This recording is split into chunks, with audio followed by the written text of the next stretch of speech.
Hey everyone, welcome back to Rhythm Railroad. This is part 5 of my grain facility scene build. And as you can see in this part, what I'm trying to do is just get all the track work done. I've obviously removed all the structures and I've glued, wired, and painted the two tracks that are coming into the facility along with the lead or the spur that's coming through there, and the frogs are already powered up with frog juicers. So everything is good to go. I basically went over the entire, both of these tracks and the turnouts and the spur with a camouflage dark brown from Rust-Oleum. I always use that as a base to get that really dark brown kind of look that ties have when they're new. And then it also helps when I'm trying to, put color over the paint, whether it's, the ties or the rail head, the rail sides or anything like that.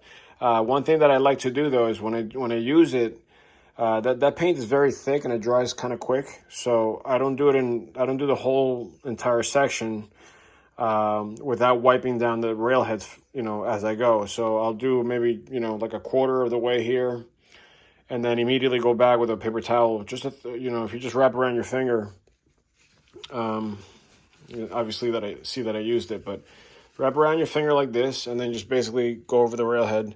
Try not to bunch it up too much, because then you start wiping up the paint that's freshly applied. So just kind of go like that. If you get most of it out, it's fine. Even if you leave a little bit, that's fine too. You could always go back and rub it off.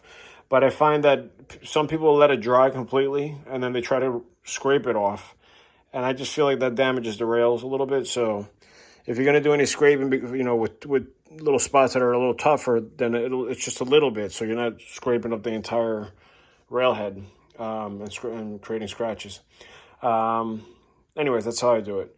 So once I have the base coat down, then what I try to do, since this is supposed to be like an old industrial spur and it's banged up and there's barely any maintenance done to it, I've seen that tracks like that usually have very faded ties from the sun, bleaching them and weather and whatever lands on them, oil and even grain lands on top of them, whatever it is.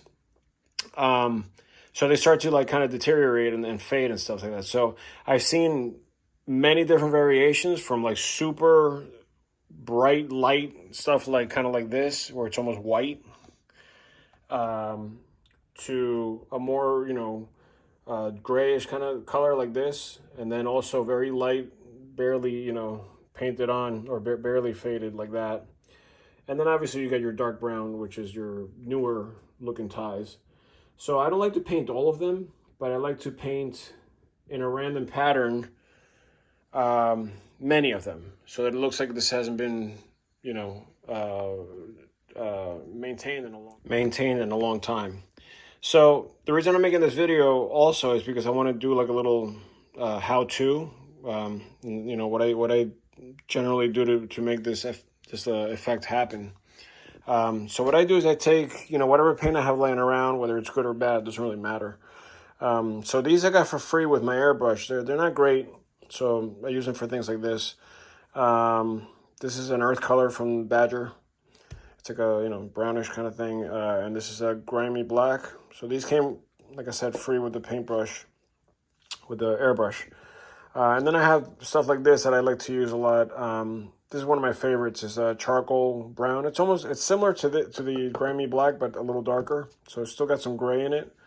And then what I do is I put a little light gray in the mix to kind of give it those highlights. For the ones that are a little lighter. But no, I don't use too much of this. I just kind of, use it just to lift it a little bit. Now, what I do is I just take some scrap piece of masonite or whatever you have around, and then put a drop of each one of those paints in like a circle and let them kind of bleed into each other. And then I have some alcohol in the spray bottle. You don't have to use alcohol. You use water. I just like to use alcohol because it dries quickly and then it creates like other patterns. Plus it almost like seeps into the ties a little bit better, a little faster. So yeah, so what I do is I start hitting the paint with the alcohol, and I don't mix it all together. What I do is I just kind of stab at it. So my paintbrush is loaded with different shades of these colors that I just mixed. And then as you know, as you start doing it, it starts to get more mixed up. So then you start getting like these grays in the middle, these grayish tans here, there's more tan on this side, blackish here. So that's when it actually starts to actually become a better situation, because you can then choose kind of where you want to go with it. And you can still mix, obviously. But then what starts to happen is it starts to kind of dry and cake up a little bit. So all you got to do to revive it is just kind of, hit it with a little more alcohol. And you don't want this to be like super thick on the brush. You want it to be kind of like, soupy or even more like liquidy. So that you still see the brush behind all the color. So it's like a real light wash. But don't worry if you get a little more paint, like if it becomes a thicker kind of mix. Like some of these came out like really thick, like this one and this one. It doesn't matter, because what happens is right now they look really pronounced because the brown is under, that really dark brown is under the ties. So they're sticking out like sore thumbs. But once you use the light gray ballast, like something like this color, they'll start to blend in more. So you actually won't even notice them as much. You'll notice the brown ties more. So these will look more like a bleached tie. Now, what I wanted to do is just show you how I go about painting these, because, I think most people, when they see something like this, they're like, that's a lot of ties that I have to paint. First of all, don't paint all of them. Paint, random patterns. Leave, obviously, a bunch of brown ones in the middle between each section and stuff. I literally just randomly like select one and just paint it. But what I do to make it go quicker is that, let's say I want to paint this tie right here, right? So what I do, instead of going sideways, I go down to the halfway point, because if you go down to the halfway point, then you don't end up touching the railhead on this side. And then I paint the bottom exterior part of the tie. Then I go back and I go up to the halfway point and paint the top part of the tie. So you can see that's a very faded gray, which is fine. So I'm going to go back and load it up with maybe a little more brown. Whatever you choose. There's no right or wrong. And then just get a little more alcohol from this side, because it's a little caked up right now. Then, I don't know, I'm going to pick one over here somewhere. Let's say this one here, okay? So again, I'm going to go down.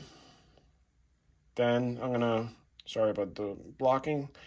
I'm going to paint the bottom part of this, or the exterior part of the tie. And then I'll go up and it connects. And obviously you do that here too. Don't worry if it's not perfect. Don't worry if you have like some brown showing through, or the paint didn't get on the entire tie. It doesn't matter. It's just supposed to look like a random fade. But generally speaking, the entire tie fades sort of equally, right? So you don't want to do like let's say I have one here. You don't want to do like this and then let it go there, because that looks weird. Okay, why would it be so brown here and so light there? It's generally not a good thing. So, obviously use a technique again, and it goes by quick if you do that. Now, the other nice thing is that as you're painting, you start losing paint on the brush. So you're actually creating a different shade of the same stuff that you were putting down as you lose paint. So now it should be barely any paint. So let's say I choose this one here. Now you're going to notice that this looks very different. It's barely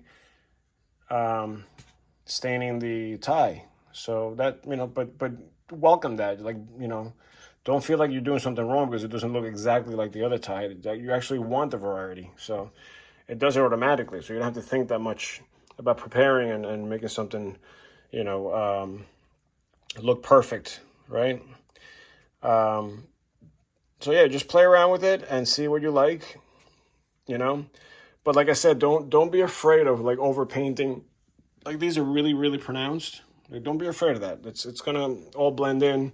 I've done a few sections like this around the layout, and they end up looking great. Especially when you do like, you start adding like little grass inside and like things that are overgrown, and maybe some grain that has spilled over, or even some of the ties that get covered by the ballast, or what I use is some grout, so it looks like really old ballast that's like really,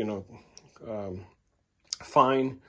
But don't try to make it perfect. Try to, really scatter. I even put some dirt in there sometimes from my backyard. I just kind of randomly, when I start ballasting, I just kind of put dirt kind of scattered, and it all blends in, and it gives it a lot of variety. So I don't think I'm going to be able to get to the ballasting on this video, on this part, but I'll probably make a separate part for that. So thanks for watching, and if you're looking to do this, I hope this helps, and I hope you like it. Thanks.